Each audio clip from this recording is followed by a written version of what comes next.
I was sharing with some folks that I was coming to this event for the second time today. Last year, John was kind enough to invite me, and they were wondering what UN groups of friends were, so I was trying to explain it to them. And then I said, but actually, this event, it's actually John's groups of friends to eliminate global hepatitis, which I think is very appropriate. And John, the convening that you've put together today and your personal relationships, I think, is really making all this possible. So thank you so much. So Harvard Medical School and our ecosystem of partners in government, industry, and academics are really, we're so honored and we're so fortunate to be able to be a part of this global effort towards hepatitis elimination through advocating for hepatitis care and treatment to be delivered at the right time, in the right place, by the right team. We really strongly believe and advocate for this to be done through a primary healthcare approach, and also through decentralization, although those are not one and the same. We really believe that this requires a collective effort to prioritize, invest, and strengthen primary healthcare systems, and that the people who are the power behind that system, meaning the healthcare workers.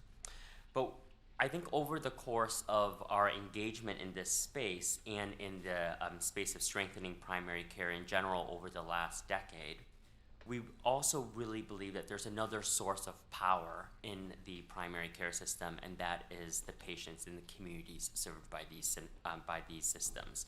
And that really points to what Dr. Danjuma is talking about. How do we involve and truly meaningfully engage patients? Harvard and our national and subnational government partners in Vietnam and the Philippines, and our local university partners and our industry partner of Gilead Sciences, over the past year, we spent the past year co-designing an integrated hepatitis model of care in collaboration with patients, healthcare providers, governments, and insurers to deliver on the promise of a decentralized, person-centered care targeting hepatitis as a part of routine care.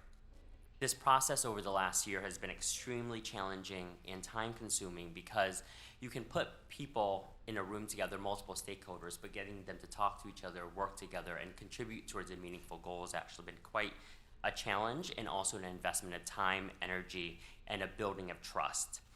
And we've done that over the last year, I believe, quite successfully, and we've developed experiences and also protocols on how to do that. And we are extremely happy and actually very committed to sharing those protocols with all of you here today.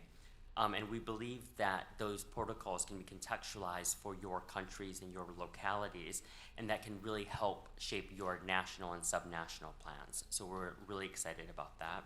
And we're excited at the start of 2024 to deploy that model of care in both Vietnam and the Philippines that have been co-designed over the past year.